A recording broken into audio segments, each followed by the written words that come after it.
What's good, everybody? Welcome back to the channel. And today, man, we got the North Carolina off-season, man. This is episode 4 of our Dynasty here. We did fast forward in our last episode. We fast forward a grand 4 years, and we totally missed the Green era. He is going pro. I'm not going to stop anybody from going pro. During the sim process, I did stop somebody from transfer. That was Hill, our tight end. But I'm going to let this quarterback, Franklin, I'm going to let him transfer. He's not the best quarterback on the roster anyway, even with Green leaving. So I figure I would let him go to Penn State if that is what his heart desires. So we do miss, or we do lose out on a bunch of bodies, which I'm okay with. Because before we started the sim, I was trying to figure out which direction I want to take this team. Are we going to be more heavy on the run, more heavy on the pass? And with Green leaving, that opens the door for Newton, who he recruited in the same year, who wasn't an Elite 11 quarterback, but he's more of an athlete at the quarterback position. So that might open up some more option stuff. When we do the recruiting, we're kind of going to look for quarterbacks that can also run the option as well. With our CAMU Dynasty in this game, we are more of a air raid, pass happy, spread them out type of team. We are missing some guys on defense. As you saw the guys leaving, we're missing a couple of guys that are high 90 overall. So hopefully we can replace them with some of the guys we recruited. Got 2 5-stars, running back and halfback. Strong, I think, is going to be an absolute beast. He's probably going to be our day 1 starter. Could he come in and have the same type of freshman year like an Adrian Peterson from back in the day with Oklahoma? That would be a dream scenario. So we will see what happens there. We did a great job recruiting though. A bunch of 4-stars. Again, I'm not using all the scholarships that we could use. One, because I don't like cutting people in this game. I like to see people's potential, and sometimes I got to let somebody go or cut them, in their junior year or sophomore year to try to let a freshman guy blossom. But I don't like doing that, you know what I mean? I just like keeping people on the roster. So a decent recruiting class, got a gang of 3-stars, but the majority of it was 4-stars. So Texas Tech, they got the number 1 class, 3 5-stars, so then followed by Miami, then Indiana, then Arizona State, then Florida State.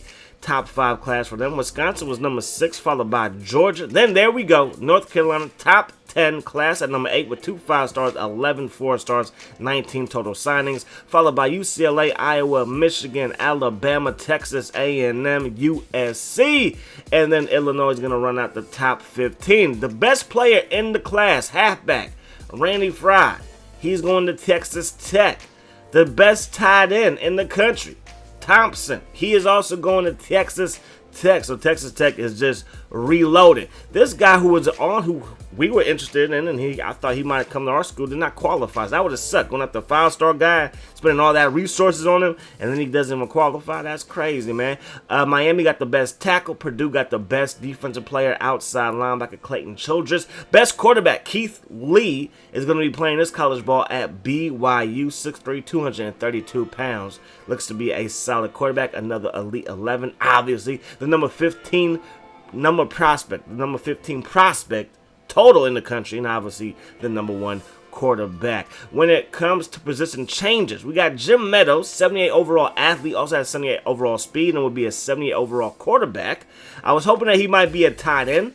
Looking at his numbers, I'm always looking for tight ends. I really don't know why, because I rarely use them, but I think subconsciously I want to use them more, not just in the blocking game for the running, or not just blocking for the running game, but also, moving things along as far as moving the ball down the field through the air. So we're going to move him to quarterback. We got Jones, who's a big boy, 6'6", 245 pounds, a perfect tight end. His speed's not that great. His run blocking is good. Pass blocking is decent. So I'm like, let's have the biggest fullback in the country. Now, it's going to take some time for him to blossom, most likely.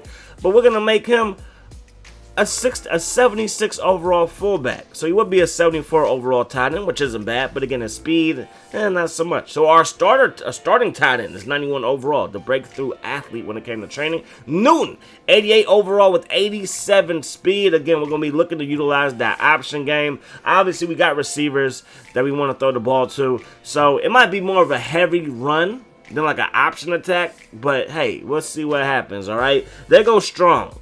Now, Strong is leading the backfield group, but the running back position is probably the weakest on the offense. 80 overall for Strong, who's an incoming freshman. Then you got Chase at 70 overall with 84 speed, but he is quick.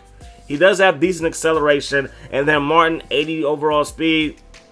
we're going to be looking for more running backs because, I love to have horses in the stable. That is what I want. That is what I need. You feel me? Wide receiver group is young, but looks to be solid. Holland is a redshirt sophomore, so technically he would be like a junior, but he's still a sophomore if you ask me when it comes to playing football.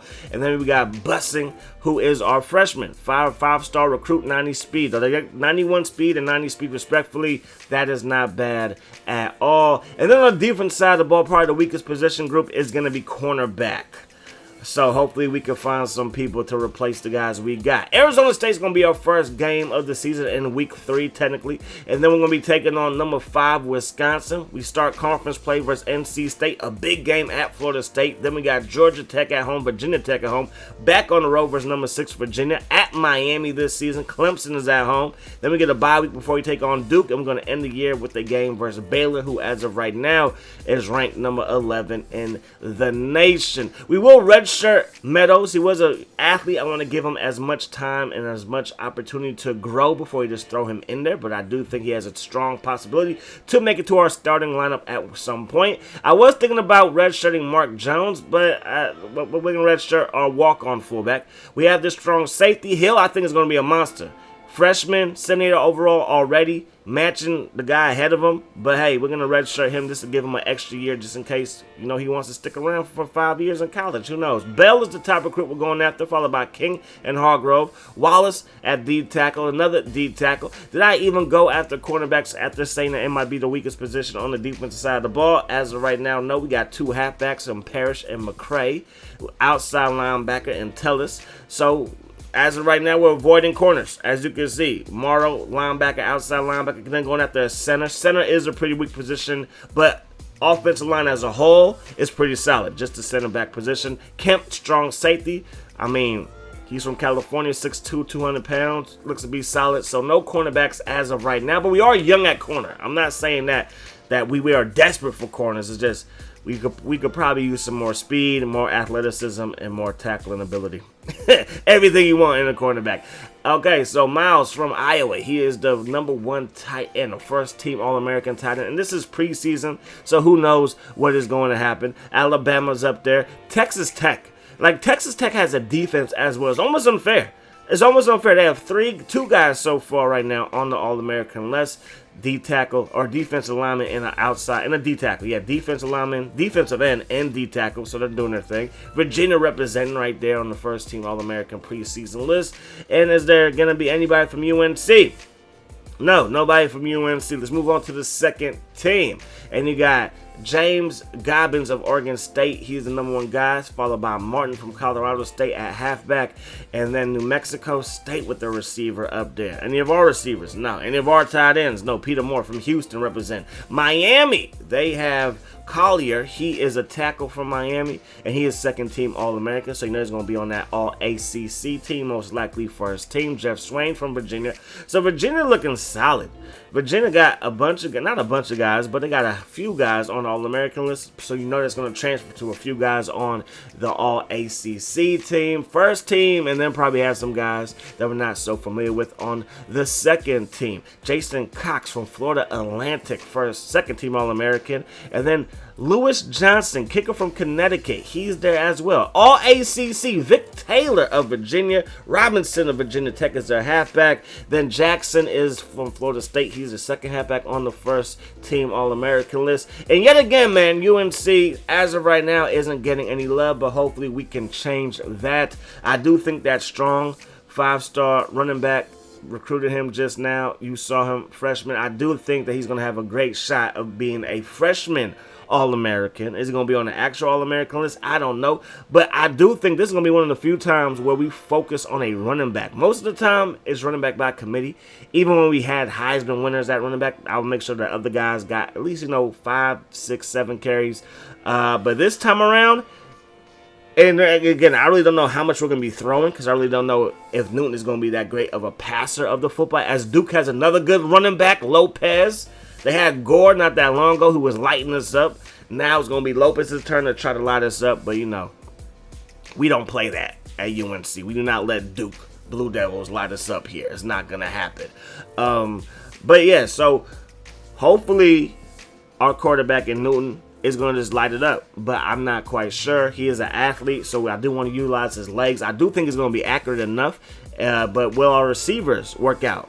Okay, basically what I'm trying to say is I think that our running game is going to be the catalyst. Our running back is going to be the straw that stirs the drink, and we are going to lean on it and then hopefully hit some play action passes deep downfield with our receivers, with some tight ends, maybe the fullback in the flat, so on and so forth. So we did have our kicker. Second team all ACC, but besides that, we're naked out there. So Texas Tech quarterback Reed is the top player on the top 5 Heisman candidates so far. It's heavy with quarterbacks. One receiver from Nebraska, and his quarterback is there, as well as Lewis Leach of Florida is number 5 in the top 5. ACC Atlantic, Florida State looks to win, followed by Maryland, Boston College, Wake Forest, NC State, then Clemson. And then in the Coastal Division is Miami, Virginia, North Carolina, Virginia Tech, Duke, and then Georgia Tech. So it's kind of the same customers. Well, when will we get to the ACC title game? Could it be this year? Could it be this year? Miami is the number 1 team in the nation, followed by Texas A&M and Texas Tech.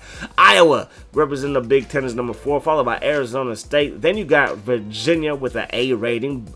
Nebraska with a B+. Don't y'all wish it was like that right now? We are in year 2020. With the sim, we got up to year 2020. Gonna push it 30 years, so we're looking at year 2000 and I guess like 34 technically, right? So anyways, man, it should be a fun ride. We have B+ defense, B- offense, and a B overall rating. And we are ranked number 15. USC is number 20, followed by Oklahoma, Purdue. 23 is Arizona State. Vanderbilt is 24. And Alabama, the Crimson Tide of Alabama, is 25. That's going to do it. Hope you guys enjoyed the video. Week 1 might come out later today, so be on the lookout for that. Hope you guys enjoyed the video. Hope that the rest of the best of the day. Peace, love. Hot sauce.